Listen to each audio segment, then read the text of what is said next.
Doctor Indu Chaudhary, उनके साथ भी ये घटना घटी है जातिवाद को लेकर के। बुलाने पर यहाँ पर मजबूर कर दिया आप। जी बिल्कुल, इसके लिए हम आपका धन्यवाद ज्ञापित करते हैं सर कि आप मेरा इंटरव्यू ले रहे हैं। इसको लेकर के मैं लगभग 5 दिन गोरखपुर के रेलवे प्लेटफार्म पर अपनी रात गुजारी है कि आप जो करवा चौथ मना रही हो और जो नारियां करवा चौथ नहीं मनाती हैं, क्या उनके पति जिंदा नहीं, अपने अधिकारों से, पूजा पाठों से, कर्मकांडों से अभी दूर नहीं। वैश्य को 8 वर्ष के बच्चों में शिक्षा दे, लेकिन न शूद्र को और न महिला को शिक्षा देने का कोई अधिकार नहीं था।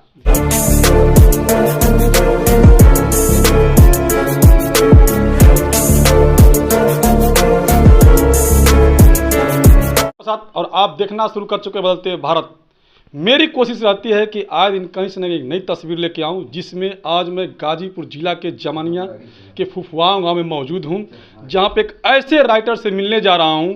हमने कुछ ऐसी किताबें देखी जो है कि कलयुगी आदमी और संवेदनाएं, जो सुलगती संवेदनाएं, उसमें हम लोग कुछ बातें मिली और हम लोग उसमें परिचय लिया और यहाँ पर मौजूद हुए और उनसे परिचय लेंगे और जानकारियाँ लेंगे कि आखिर इसमें क्या है सुलगती संवेदनाएं में। तो आइए पहले उनसे बात करते हैं। सर जी, पहले अपना परिचय दे दीजिए एक बार। जी, मेरा नाम सुरेश कुमार है और मैं डॉक्टर बुद्धप्रिय सुरेश सौरभ गाजीपुरी के नाम से लिखता हूँ। और हम 3 भाई हैं और मेरी एक बहन है। ठीक है, मेरे पिताजी मार्कंडेय राम और माताजी लीलावती देवी जी हैं। जी, ये मेरा संक्षिप्त परिचय है। सर, हम लोग किताबें देखा और किताबें में कुछ ऐसी चीज़ लिखा हुआ है, कई तरह का उसमें लिखा हुआ है, लेकिन मैं कुछ दिखाया तो थोड़ा सा वो किताब दीजिए, थोड़ा सा मुड़ा हुआ है उसमें, वो वाला इसमें मुड़ा। हाँ देखिए सर, ये लिखा हुआ है, अब नारी नहीं बेचारी है। जी, इस पे पहले आप क्या कहेंगे? अब नारी नहीं बेचारी है, बिल्कुल बाबा साहब के संवैधानिक तथ्यों के आधार पर मैं यह पंक्ति लिखा हूँ कि जुल्म हुआ है होता रहा है, जुल्म हुआ है होता रहे है, अब ना जुल्म रहेंगे हम, चाहे देनी हो आहुति अब ना चुप रहेंगे हम। आज की नारी बाबा साहब को अब जान रही हैं, मान रही हैं, पढ़ रही हैं और अपने अधिकार को जान रही हैं। अंधविश्वास में भी जा रहे हैं सर।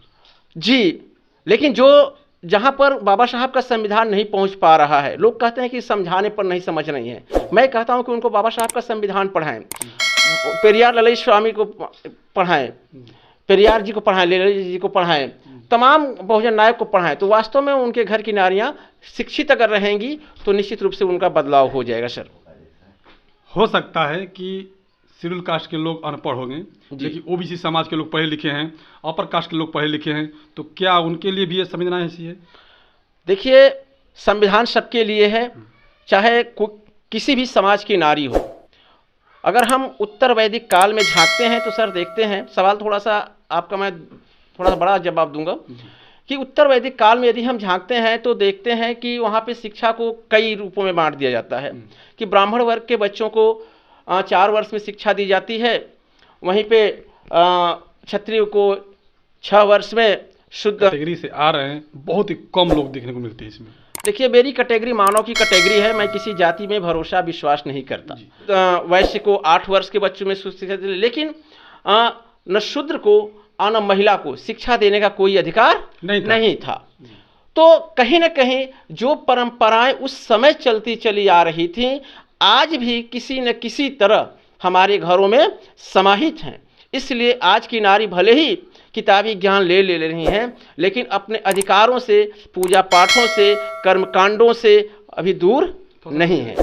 जी, आपके मन में कब से ख्याल आया कि नहीं हमें जो है कि बुकें लिखना चाहिए, साहित्यकार बनना चाहिए, क्योंकि आप जिस कैटेगरी से आ रहे हैं बहुत ही कम लोग देखने को मिलते हैं इसमें?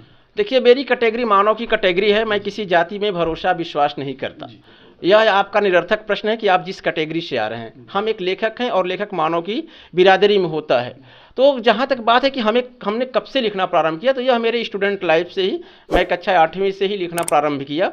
ठीक है, लेकिन जो हमारी रफ्तार, जो हमारी लेखनी की धार है, वह हमारे लगभग 2019 में स्पीड पकड़ी और आज हमने 2019 से लेकर के 2023 के अंतिम तक मैंने 3 किताबें प्रकाशित की।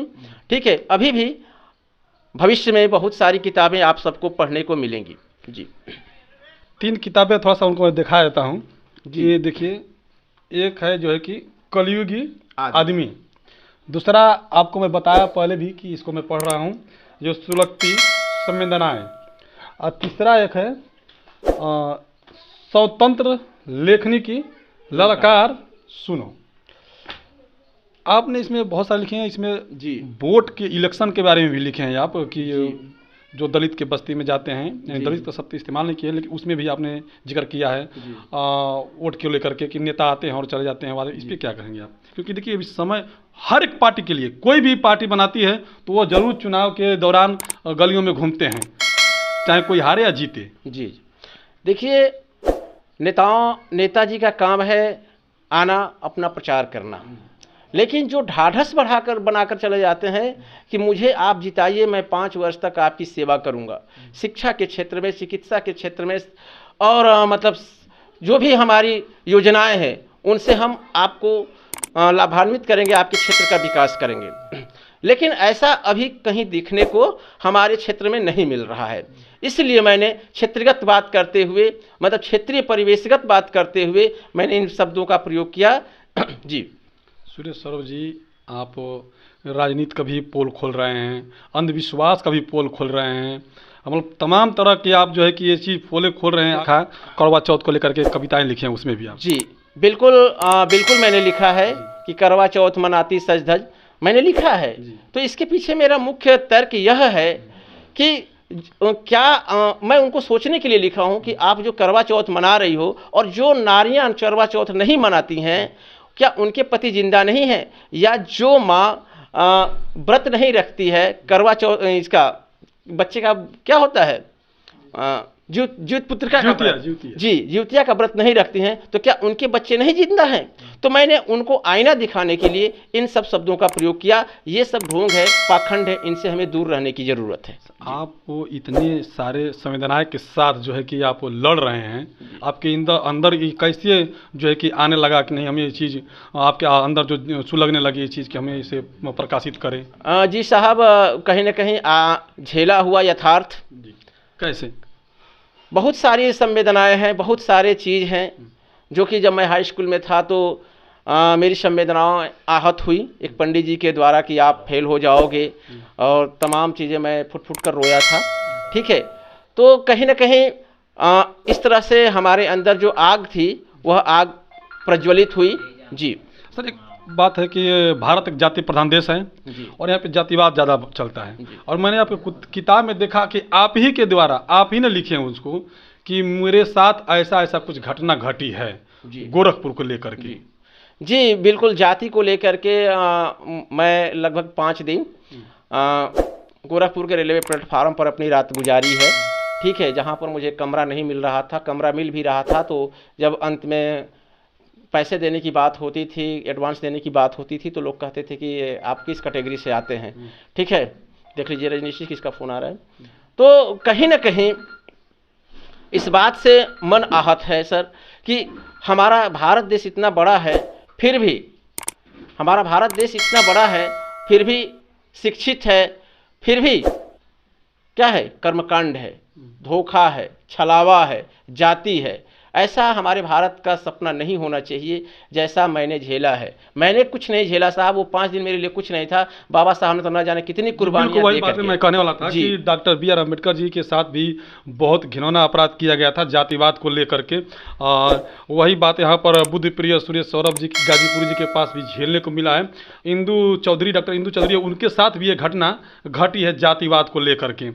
तो जो आप इतना लिख रहे हैं, आपके अंदर जो संवेदनाएं हैं और सुलगती आगे आप लिख रहे हैं, कहानी भी लिखे हैं उस पर, तो कैसा लग रहा है आपको कि मतलब इससे लोगों को मैसेज कैसे देंगे कि आखिर वाकई क्या होने वाला है? जी बिल्कुल, जो पढ़ेगा वही आगे बढ़ेगा।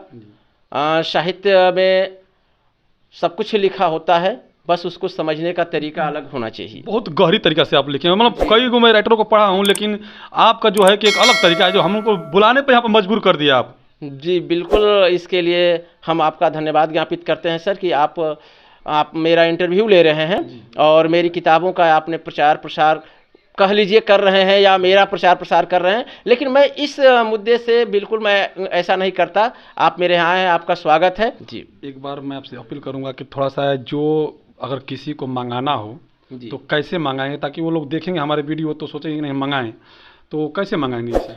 जी बिल्कुल, इसको पढ़ने वाले लोग चाहें तो आप उनको अमेजन का लिंक और फ्लिपकार्ट का लिंक के माध्यम से ये रचनाएं उनको प्राप्त हो सकती हैं, या ये वो मुझे अपना एड्रेस दे दें, मैं उनको डिस्पैच कर दूंगा। ठीक है, मैं निःशुल्क बिना पैसे का, या प्रकाशक हमारी किताब में है उनके द्वारा वो भी मंगा सकते हैं प्रकाशक से। ऑफलाइन में कैसे करेंगे? ऑफलाइन में सर अगर आप लेना चाहें तो आप ले सकते हैं। अभी फ़िलहाल मैं किसी भी बुक स्टॉल वगैरह पर नहीं रखा हूं। हाँ सर, एक चीज़ और बताना चाहूँगा कि दिल्ली में विश्व पुस्तक मेला लगा हुआ है, जिसमें मेरी किताबें धूम मचा रही हैं, वहाँ पर किताबें बिक रही हैं जी। शुक्रिया सर जी बात करने के लिए हमसे। तो देखिए ये जो है कि सुलगती संवेदनाएं और स्वतंत्र लेखनी के ललकार सुनो, कलयुग आदमी के जो लेखक हैं, साहित्यकार हैं, कितनी अच्छी बातें लिखी हैं। इसमें पढ़ने के बाद जो है कि एक अलग ऊर्जा पैदा होता है, जिसको हम लोग यहाँ पर आए हुए हैं उस ऊर्जा को लेकर के। बाकी आप लोग किस नज़र से देखते हैं कमेंट करके ज़रूर बताइएगा। लेना हो तो लिंक हम जरूर कोशिश करेंगे कि प्रोवाइड करेंगे कि ताकि आप लोग ले सकें, नहीं तो आप ऑफलाइन भी इनसे मिलकर ले सकते हैं। बाकी आप लोग देखते रहिए बदलते भारत। शुक्रिया।